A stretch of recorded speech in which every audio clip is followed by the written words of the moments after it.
Okay. Hello, everyone. Welcome back. I'm Lama Dawa Zangpo, a traditionally trained Lama in the Tibetan Buddhist tradition, specifically in the Shangpa and Karma Kagyu traditions, Tibetan Buddhism. And we've been doing a series of what I call Introduction to Buddhist Meditation and Philosophy. It's Buddhism with the context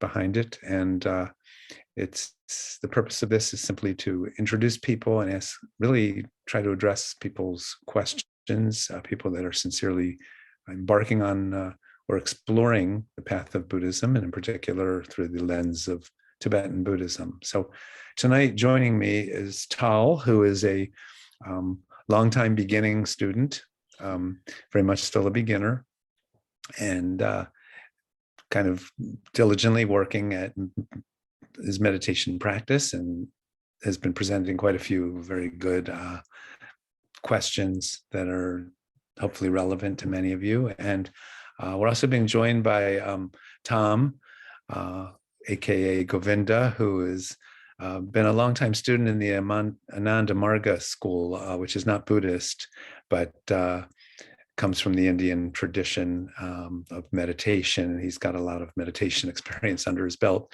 but is still very new to Buddhism itself. So hopefully we'll have some interesting questions, and we'll just kind of see where it goes. As always, each week, this is unscripted. It's completely off the cuff, spontaneous, and so we'll just get started. So Tal, you want to start us off with a question or two?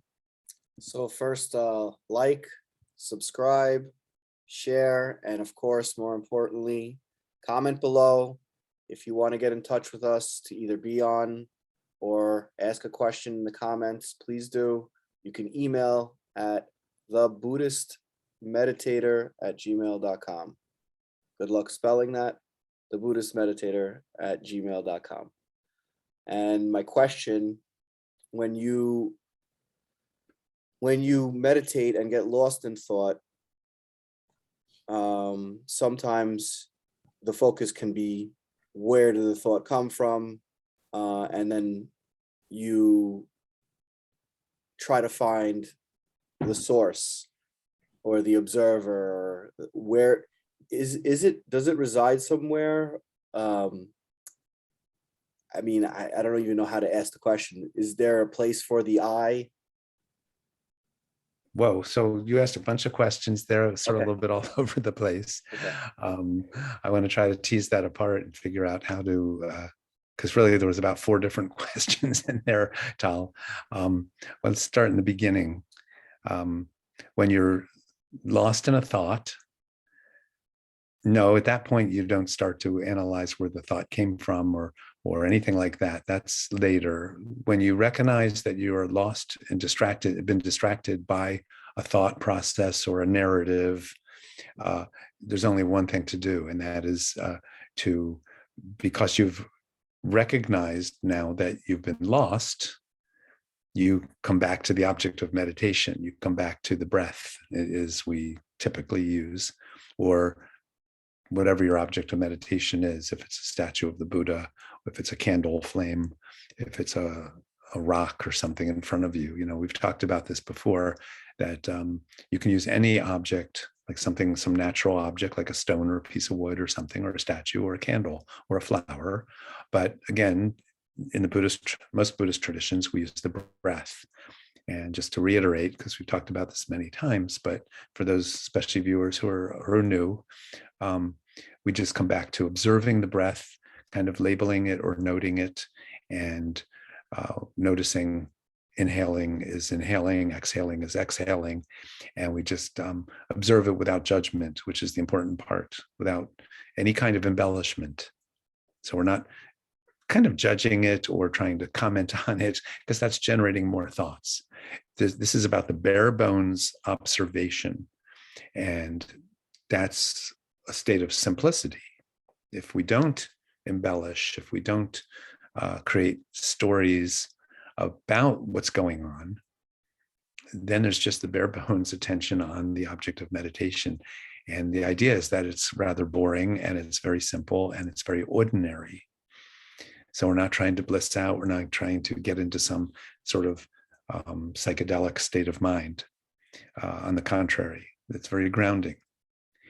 And as the mind calms down and slows down and is more spacious and present and focused, so that now the distraction is kind of over with, and we're just here, just watching the breath in a very nice, kind of calm and simple sort of state of mind, then, and only then, do we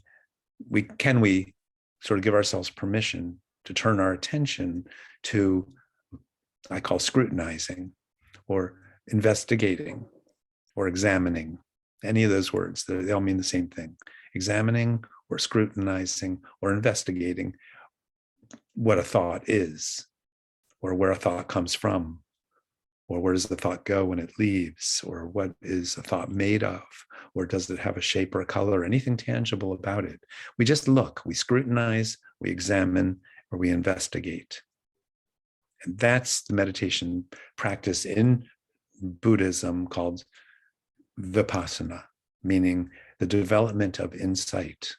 And the idea is that we're developing insight into this most intimate of human experiences, which is the fact that we generate thoughts. And that thoughts seem to have this almost a life of their own and the ability to kind of jerk us around. And what I mean by that is very simple. A happy thought makes us feel happy, and a sad thought makes us feel sad. And a jealous thought makes us feel jealous, and a prideful thought makes us feel prideful, like that. So the idea is that we create some space. We are not our thoughts. But yet, if we don't really get a sort of an understanding, an insight, thoughts do have that power over us. They do literally run the show. They control us. They cause us to experience different feelings and emotions. So they're sort of like dictating the game to us. You know, they are running the show, and you could almost say they're victimizing us. And the notion of developing the wisdom that comes from this form of meditation is the wisdom of freedom, meaning freedom from being sort of controlled by our thoughts. That's freedom, that's mastery, that's independence. And that's what we're after. So your question touched on all of these kinds of things.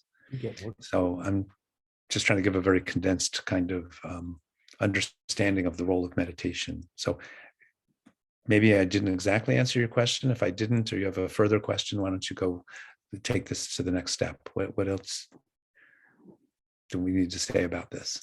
I think that was a sufficient answer for now. I need to think more about the answer and see if I can come up with something else that gets sparked. Well, does it make sense to you that Yeah. that sort of a twofold meditation in the Tibetan system is sort of twofold?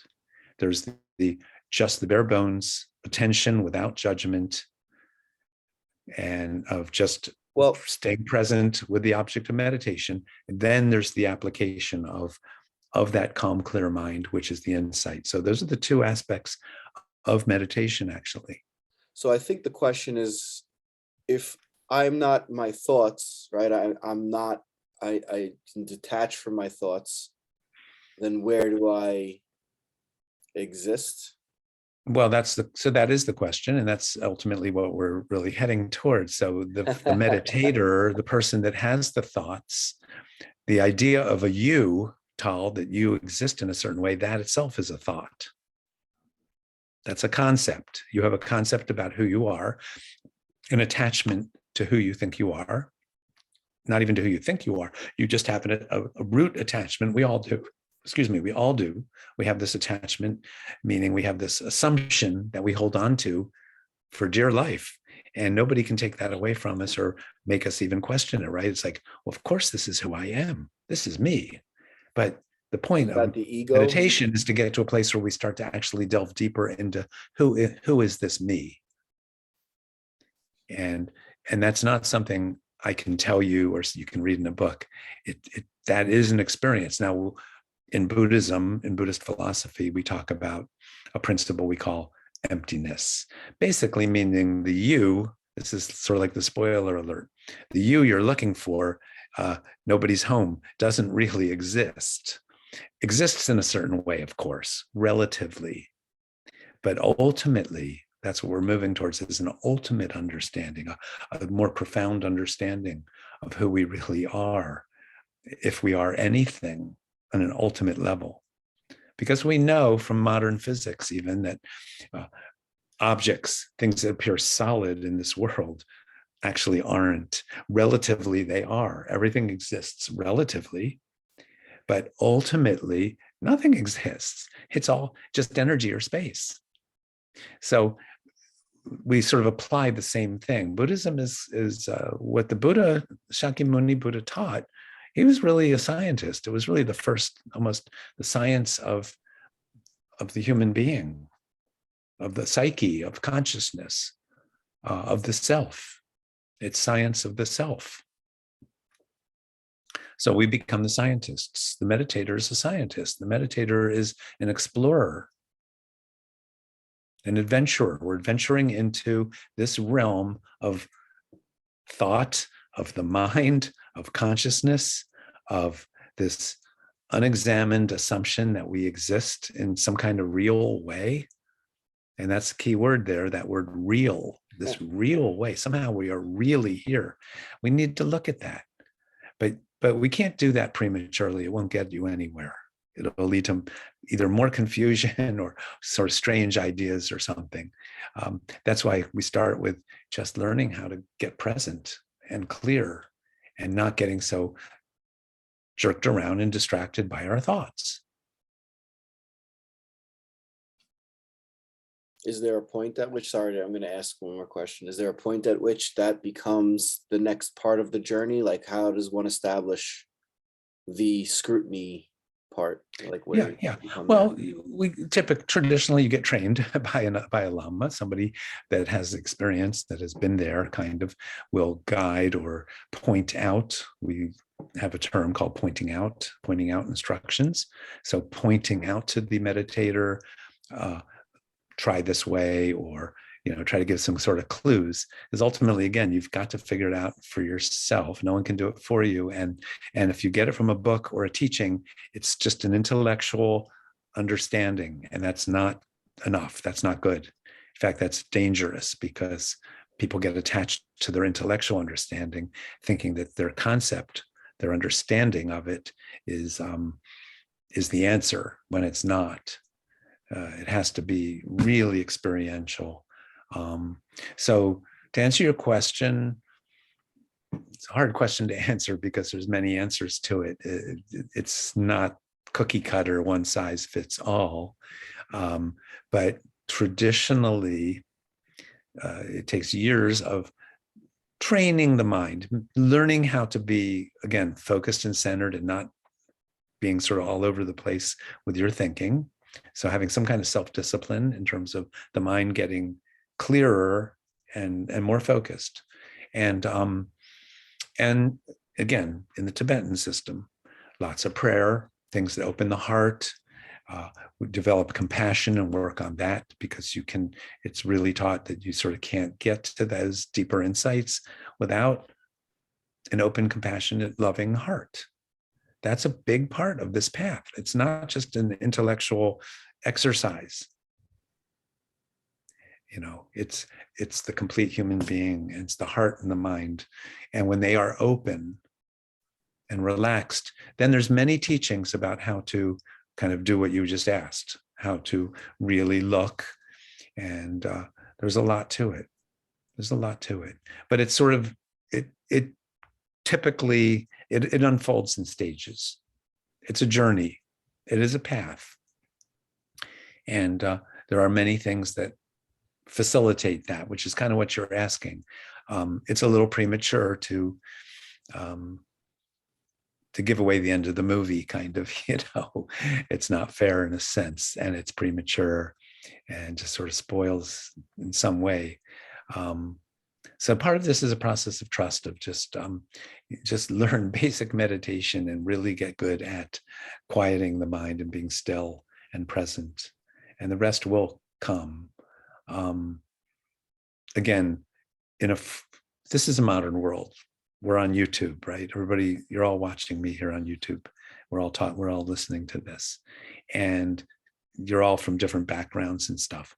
Traditionally, this is something that's kind of kept close to the vest. It's like traditionally, and I know we're not in traditional times, but I just still have to say this. Traditionally, a teacher will work with a student pretty individually and not just give out sort of these big general teachings on something so considered traditionally to be so profound.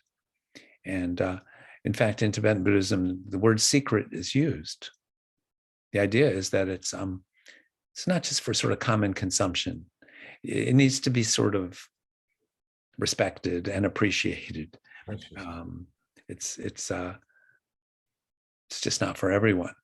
It takes somebody that's really kind of committed, honestly, really committed and determined, and has the loftiest, highest sort of goal in mind, which ultimately really means full awakening, not for one's own benefit, but for the greater good, for the whole universe, for all beings, as we say. And to have that sort of most noble of intentions is something that we actually cultivate. So part of the answer to your question, a big part of the answer to your question of sort of how do we get there? We get there through cultivating this altruistic attitude. And we have a word for it. And from Sanskrit, it's called bodhicitta. Chitta means the mind or the heart. And bodhi means awake. So the awakened heart, the awakened mind, awakened to the fact that all beings are lost and confused and suffering. And the most noble of intentions, you could say the noble intention of the Buddha Shakyamuni and all of us who are sort of following in those footsteps, so to speak, that noble intention is to help all beings. It's extremely noble. It's extremely vast. It's a huge, huge thing, because typically we think, well, I need to help myself, either get rid of my migraines and my high blood pressure and my stress and anxiety, or I just want to get enlightened. Everybody else can take care of themselves. But that's not the noble intention. So I think that word noble it may sound old-fashioned to some of you watching, us modern people, but noble, that's really a key word that we associate. You can associate with the Buddha and the Buddha's teachings. Very noble. And again, it may sound kind of quaint, but let's kind of think about what that actually means. So to be a noble being, to be as noble, as dignified, as, together as we can be, to be the best version of ourselves. And then some. Let's start with being the best version of ourselves. That's pretty darn good. And then maybe we can even go beyond that at some point, possibly, whatever that means. So it may sound very vague. Maybe I'm just talking in a very general kind of sense at this point, but that's sort of the overview. Thank you. Tom? Well, I have a couple of questions. First off, I've found that when you are distracted from your meditation, it helps if you're doing a mantra of some sort, usually one syllable or two syllables in, one or two syllables out, with some sort of a meaning, but you're not even focused on the meaning. It's just there's one more thing to occupy your mind while your true self comes to the surface. So Dava, do you have any mantras that you recommend to go with the breathing and the meditation? Well, fabulous question. Thank you. Yes. So I mentioned the word secret before. There's actually a two-word phrase that describes Tibetan Buddhism, and it's secret mantra. And we don't have to get into that too much, but the most common mantra probably is, and many of you have heard, is Om Mani Padme Hum. And it's got many meanings, and all mantras have multiple meanings. But the point, let's back up for a second. So your question about mantra is very, very appropriate. So we've been talking about the breath as the principal focus of meditation for beginners, and that's true. But at the same time, there is a time and a place, even in day-to-day life, where you can keep mantra going. And mantra, the actual word in Tibetan means to kind of hold the mind. So you're absolutely correct that the function of mantra, there's several functions, but one of the principal functions of mantra is it's like a tether. It's an object of meditation. It keeps you present. You stay with that, not just the sound, but the meaning. Om Mani Padme Hum is the meaning of it is universal compassion.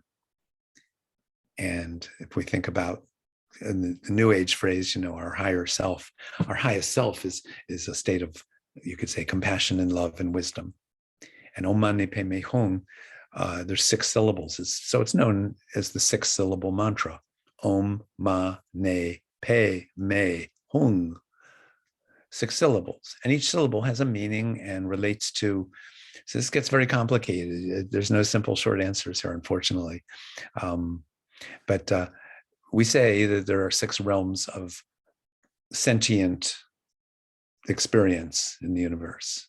The human realm is one of 6 realms of sentient experience. The animal realm is a whole separate realm, and it's obviously adjacent to the human realm. Humans and animals share this earth, this planet, the earth plane. So that's 2 out of the 6. But then there's a couple that are considered a little more rarefied. I'm trying to think of the right words, because this is starting to get into Buddhist cosmology, which here's where I start to feel like we're going to lose some of the audience here.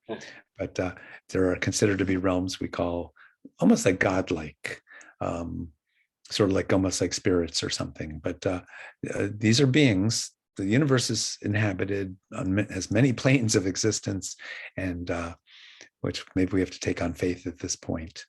And then there's more difficult realms of experience.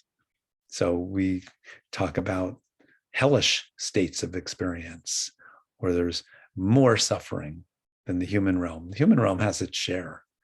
We get old, we lose our loved ones, we get sick, we have anxiety and stress, and we panic attacks, and fears about our financial well-being, and on and on and on. So that's the point. You never run out of things to worry about. Well, That's for sure. That's very true. So, but there are 6 realms, and Om is one realm, Ma, Ne is the human realm, Pe is the animal realm, Om Ma Ne Pe, Me is another realm called hungry ghosts, and then there's the whole realm Hung. This is probably what they say, TMI, too much information. No, it's good. But there's other simple mantras. Om Hung is another one, which are 3 syllables, which correspond with Om is considered to be the kind of the mind, or the body, actually. Om is speech, and Hung is the mind. So body, speech, and mind, we say. And what's the purpose of it? I'm sorry. Well, the purpose is sound has a resonant quality that we resonate with. we can connect with that sort of, I'm using fuzzy terms here, which I don't like to use, but not sure what else to say. So we connect with that energy. That's the fuzzy word, energy. And we could say there's Om is a higher level of enlightened or awakened, in this case, body, meaning form. So there's form throughout the universe. In the Tibetan system, that's the meaning of Om. Om also starts mantras like Om Mani Padme Hum. So then Om, and then the middle syllable. And there's complex visualization. So I'm just scratching the surface here, okay? Because there's colors. Om is typically white, Ah is red, Hung is blue. They have a shape. These are syllables. So you can actually visualize them in your mind's eye. But you can use them when you're meditating to ride the breath. So when you're exhaling, you can think of the sound, at least Om. When you're inhaling, it's Hung. And when you're not inhaling or exhaling, but sort of in between, it's Ah. And you can actually meditate like that.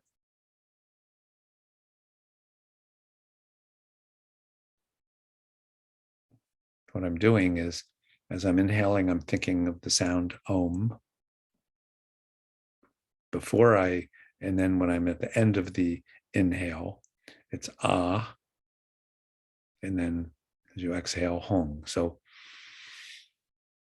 I may have said it backwards before, but inhale Om, just hearing or thinking the sound, then Ah, and then as you exhale, all through the nose, we don't breathe through the mouth, Hung, and then start over again. And it's that added dimension of concentration, actually. Yeah. So instead of just watching the breath, which is the other sort of the most simple version, so you have a choice. You can just watch the breathing. As you're inhaling, you're noticing it, you're watching, inhaling. Then you're not doing anything. The breath is sort of pausing. You notice that. Then when you exhale, you just notice you're exhaling. And you can sort of just define or label it. Oh, inhaling, exhaling, inhaling, pause, exhaling. You don't change your breathing. You don't try to do it in an artificial way. It should be completely your normal, natural breathing. That's very important, actually. Don't manipulate your breath. Don't hold your breath. Don't force your breath. That's very, very important. So you can do it just observing it, just labeling it sort of mentally, or you can use the sound, Om, Ah, Hung. But Tom, to your question, like I said, Om Mani Padme Hung, Om Aham Benzaguru Pema Siddhi Hung, Om Tari Tutari Turi Soha. This leads me to another question. There's you brought up something that continues my first question. It was kind of a follow-up question, and that is, you were mentioning shapes and colors, and in certain kinds of meditation, that corresponds to your chakras, and each chakra is a different color associated with a different shape, a different sound, and a different visualization, I guess I would say. So spoiler alert, that's all present in Tibetan Buddhism. However, it's adding a level of complexity and so on that's counterproductive for most meditators. Okay. Now, again, as I said, we work individually with people. So if you've got a few decades of meditation experience under your belt and you want something a little more complex and you want to work with the chakras, that's available for people. It is, to use quotes, consider a little more sort of advanced, again, in quotes, advanced. That's a relative term. But what I stress, what I teach, the way I was taught, and what I understand from my experience to be the most beneficial is sort of the KISS, keep it simple. So because this is about simplicity. And honestly, Tom, most people who are relatively new, which is kind of what this channel is geared towards, our minds are already too out of control, too complex, have too many things going on in our environment and through the media and through how fast-paced everything is. We need to just slow down. But if you have an active mind and you need to put a lot into it to keep it focused, yes, we can certainly work with the chakras. But that's in the future, and it can be a distraction. Honestly, it can be a sidetrack. It can be something people get enamored of because they think they're doing some really high and mighty, lofty, fancy, advanced stuff. It can almost feed the ego for some people, to be honest. I like to take it slow and keep it simple for people. Some of the stuff you're talking about, chakras, honestly, that is the more secret kind of end of things in Tibetan Buddhism. It's done in strict retreats. It's done in certain contexts. Now, again, here we are, 21st century, YouTube and everything else. It's all available. People can find all this stuff, but sometimes it makes me cringe a little bit. I'm a traditionalist, and one step at a time. I mean, people that haven't even, quote, taken refuge, which is sort of a very important early step in terms of acknowledging one's connection with the Buddhist path, and sort of, in a sense, formally kind of entering onto this path, in a sense. That's a stage that many people don't even take anymore. They just jump right into and then start doing these sort of tantric, we call them tantric meditation. Isn't that like the most important first? I mean, it's the commitment part of it that's the most important part of the whole thing. So that first stage that you were just talking about, isn't that actually, my feeling is it's like the most important part. Well, it is, because it's a foundation and it's a formality, but it's the formal, and it's also respecting tradition. Right. We're so arrogant, many of us, as very modern Americans, with a sense of entitlement, and it's all just available. So why not? But I'm honestly old-fashioned in this regard, but I believe that's what works for me. It's what's worked, and what I think is important, to honor the tradition and the history, and really understand what we're sort of inheriting as modern people is a rich tradition that's been followed in a certain way for Hundreds, 2,500 years, yeah, and it's worked. It's demonstrated its ability to really open people up. And that's a big finger pointing at it, isn't it? I'm sorry, what do you mean? That's a big finger pointing at this path, that it's existed unaltered, unlike any other tradition that is, in existence, and yeah, and it's it's survived the transmission, and that's what's so fascinating to me about Tibetan Buddhism. It's survived the transmission of the knowledge over many generations, where lots of other traditions have been corrupted generation by generation. The information is, subtly altered, and by the time you get, hundreds of years into it, doesn't even resemble what it started out as. Well, I think you're exactly right. And we have a saying, the proof is in the pudding. Yes, so the pudding has been handed from generation to generation of meditators, from masters to students, and then the student masters it and passes it on to the next generation. And it's been unaltered because we've had this. You're so right. This is what's so important about this is a living tradition where people have, every single generation, these practices have sort of created large numbers of truly enlightened and awakened beings. So it's not just something people read in books and try to replicate. It's a living thing that's handed down, and to this day continues that way. It's amazing.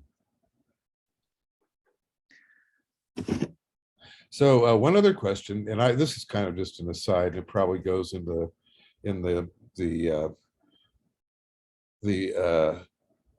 part of things that it really is not that important, but it's a question I've always had. Lots of traditions, when you meditate, you touch the tip of your tongue to the top of your palate.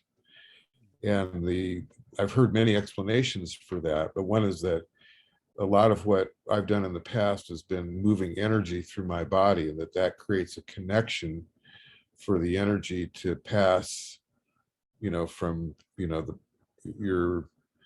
the bottom of your spine all the way up to your crown chakra. Is that something that's important, or is that something that's just? Well, again, so getting into sort of elaborate kind of thinking about moving energy and so on is not really part of this, at least the early stages of this path.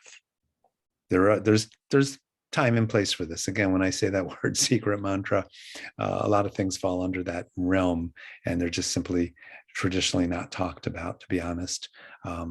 When somebody is ready for something, there's further things available. The tongue,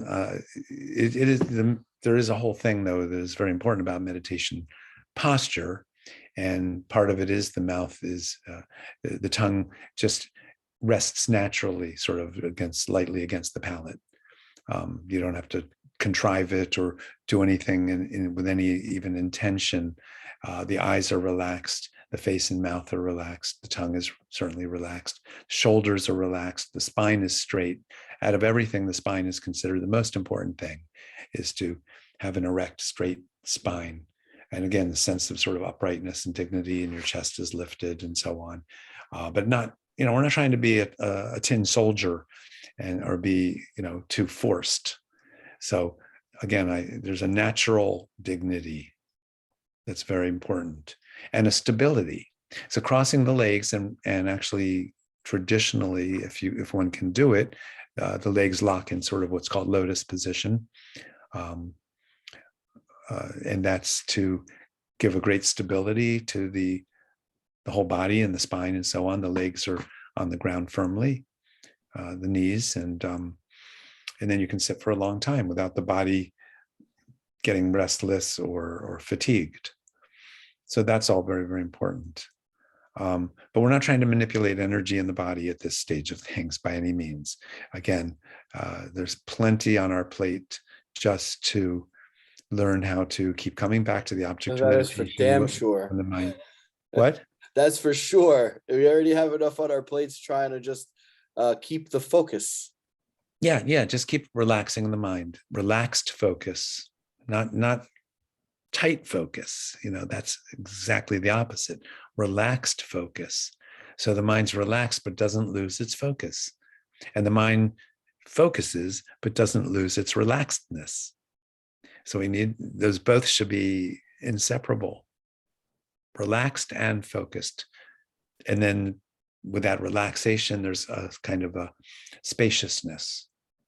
And there's no effort, no forcing anything, no hurry, no impatience. Those are the important qualities in the mind of a meditator. That's what, for a Buddhist meditator, those are the important things, not the energy in the body. That's a whole different thing. That's working with Shakti and stuff. That's more kind of a Hindu approach. The Buddhist approach is developing wisdom. And wisdom is to be able to see clearly, and really clearly, who am I? Who am I? So, ultimately, it's the wisdom of non-self, we say. So it comes to an important question in terms of how different are Hinduism and Buddhism? It seems like there's so many really amazing parallels, but in some ways they also seem quite different. They're profoundly different. I'm not one for, some people say, oh, it's all one. Everybody loves to say that. It's all one.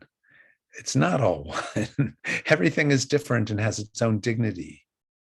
So we can respect all traditions.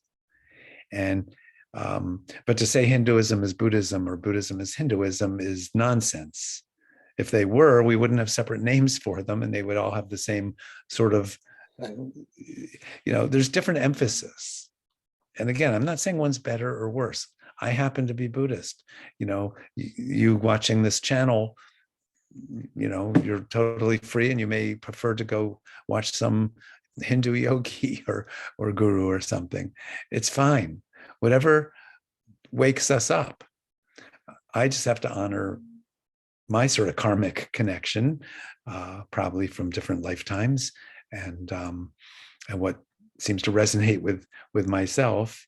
Now it's interesting because, well, I won't go there with that particular train of thought. I'm sorry, but they are different. Hinduism doesn't talk about the emptiness, and Buddhism doesn't talk about the Atman. the soul kind of thing. So there's fundamental differences in language. Most likely enlightenment is enlightenment. It's one thing. There's not a Buddhist enlightenment that's different or separate from a Hindu enlightenment. I think once you get there, the view is the same. It would the have to experience. be, right? Because then it wouldn't be construed as enlightenment. It can't be two different versions of. Exactly. Yeah. Exactly right. Right. But the paths are different. And what kind of gets you there, the emphasis is different. I mean, you can go from New York to Paris by plane, or you can go by boat. But once you're there, you're there. That was one of the most amazing things that I've read in some of those books that you recommended to me, is when one person was feeling like they betrayed their master because they felt attracted to his master, that person's master, teacher, rather, I guess is a better way to put it. And then the first person who was teaching them to begin with said, it makes no difference. Well, And sure. he said it in a way that made you understand that there's no difference. We're coming from the exact same place. And so it doesn't matter who's teaching you when you get to that particular point. You're a Buddha-like human being is coming from, they're all coming from exactly the same place, if it can be called a place. Sure. Sure. So is that, oh, by the way, I was so focused that I forgot to look at where my battery was at. Oh, is that what happened? Yeah, I We was lost just, you for a second. I got it up and going pretty quick. Not too bad. Anyway, so I guess that's my question to Dawa is that it seems like the biggest and hardest, or maybe easiest at the same time, part of this whole process is that it's effortless, but it's focused at the same time, which again is just, it's hard for your mind to go those different directions. But that's basically how is that the way you see it, Dawa? Is that you relax so that you can focus? Well, it's not hard. It's easy. Yeah. Once you do it, I mean, it's like riding a bicycle. First, you have to pay attention to the handlebars and your posture and keeping your feet going and all that stuff. But once you do it, and it's easy and it's effortless. And meditation is the same. It's the same. The same. No, we keep learning how to relax the mind. When you're meditating and you're becoming more self-aware, you're checking in with yourself. And you go, at some point you start to realize the mind is either too tight, which usually means it's generating lots of thinking, or it's too loose. We basically mean that the mind is just lazy, falling asleep essentially, or getting very dull. Right. Those are considered the two biggest problems. So we say actually agitation, the mind's agitated. It's just racing and just can't seem to slow down or calm down, or it's the opposite. And the meditator is just nodding out and there's no clarity. There's just darkness, kind of, the mind is just muddled. So again, the idea is to be clear and alert, but not agitated in a sense. Okay. That's so the relaxation thing is when we realize the mind is a little tight, we learn how to sort of somehow relax and soften the focus. And if we're too dull, we have to the meditator has to develop the skills to perk oneself up and find that sweet spot, So that's Thank you, Lama Dawa. Tom, you have any other questions? Something? Oh, I'm full of it. I'm full of questions, but I know we have to end this at some point. Yes, that is true. But maybe save one or two for another time. Yeah, I so much love just the seeing Dawa's viewpoint of these things, because it's definitely it's one of the most precious gem-like viewpoints I've ever encountered. And it's going back to that whole thing about what other tradition is carried on unchanged for such a long time. And it's an amazing tradition, and it's beyond far beyond my expectations, that's for sure. It's the deeper the more you get into the deeper it seems, and the deeper you go. But I can't wait to, hopefully I'll be able to join another one of your question and answer. It's fun to ask questions. Well, It's nice to ask you're questions welcome to come back. Yes, I Thank, would love thank to. you all. All right. You Thank you, guys have a everybody. wonderful night. Thank you, Okay. Lama Dawa. It was nice meeting you, Tom. Likewise. Yes, yeah, it was great. You well. Like, subscribe, share. I will.